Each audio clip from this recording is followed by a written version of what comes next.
বন্ধুরা, দীপাস কিচেনে আপনাদের সবাইকে স্বাগত। আজকে আমি কিছুটা মটনের লিভার নিয়ে নিয়েছি।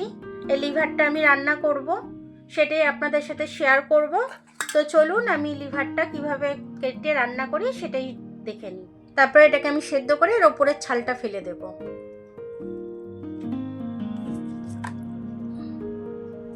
আমি এগুলো ভালো করে ধুয়ে নিয়েছি। ধুয়ে এবার আমি এগুলো একটু সেদ্ধ বসিয়ে দেবো।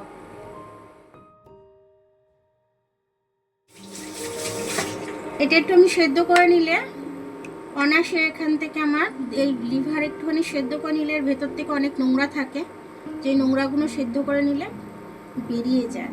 চাপা দিয়ে দিচ্ছি। চাপা দিয়ে এটাকে আমি ফুটতে দেব। দারচিনি ফোড়ন দিয়ে দিয়েছি, এলাচের মুখটা ফাটিয়ে একটু দিয়ে দিয়েছি, দুটো কটা লবঙ্গ দিয়ে দিয়েছি, আমি কটা লবঙ্গ দিয়ে দিলাম। সুন্দর একটা গন্ধ বেরিয়েছে। তারপরে আমি পেঁয়াজটা দিয়ে দিয়েছি। এটা অফ ক্যামেরায় হয়ে গেছে, ক্যামেরাটা অফ হয়ে গেছিলো, ঠিক বুঝতে পারিনি আমি, সে কারণে আপনাদের ফোড়নটা ভালো মতো দেখানো হয়নি। এই পেঁয়াজটা ভেজে নেবো, এদিকে মশলাটা পেস্ট করে নেবো। আমি মশলাটাকে আমি মিক্সিতে পেস্ট করে নেবো। পেঁয়াজটা এর থেকে আর বেশি ভাজবো না, এর থেকে বেশি ভাজলে পুড়ে যাবে। এবার আমি মশলাটা দিয়ে দেবো এক এক করে। আদা রসুন লঙ্কা পেঁয়াজটা যেটা বেটে রেখেছিলাম ওটা দিয়ে দিলাম। ঝালের জন্য লঙ্কার গুঁড়ো দিয়ে দিলাম, একটু ধনে গুঁড়ো দিয়ে দিচ্ছি, জিরে গুঁড়ো দিয়ে দিলাম, কালারের জন্য একটু কাশ্মীরি লাল লঙ্কা দিয়ে দিলাম, নুনটা দিয়ে দিলাম, হলুদটা দিয়ে দিচ্ছি। মশলাটা ভালো করে আমি গুঁড়ো মশলাটা এটার সাথে মিশিয়ে দিলাম। আমি এখন এটা দিয়ে দিলাম, স্টমাকটা দিয়ে কষে নিচ্ছি।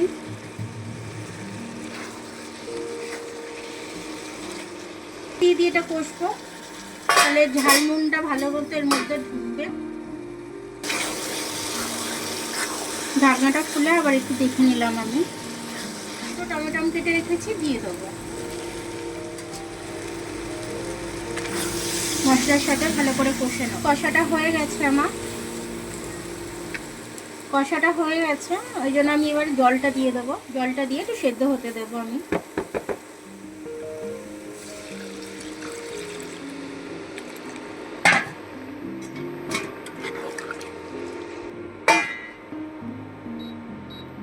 মিডিয়াম আঁচে রান্নাটা করব, তো মিডিয়াম আঁচে এটা আমি বসিয়ে দিয়েছি। এটা হতে থাকুক, হয়ে গেলে দেখাচ্ছি। একটু দেখে নেবো। আমি খুব সুন্দর হয়েছে, তলায় বসে গেছে। না প্লাস্টিক খুন্তিটা দিয়ে করলাম না, একটু দেখে নেবো সেদ্ধ হয়েছে কিনা। এবার একটু গরম মশলা দিয়ে দেবো।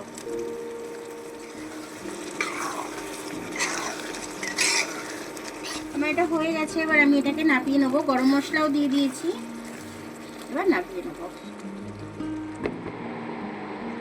দেখুন আমার কলেজা ভুনাটা হয়ে গেল, খুব সুন্দরভাবে হয়েছে, দারুণ খেতে হয়েছে। এরকমভাবে আপনারা করে খাবেন, খুব ভালো লাগবে আপনাদের খেতে। তো খেয়েই শীতকালে খেলে পরে ভালো, গরমকালে খেলে বেশি গরম লাগবে।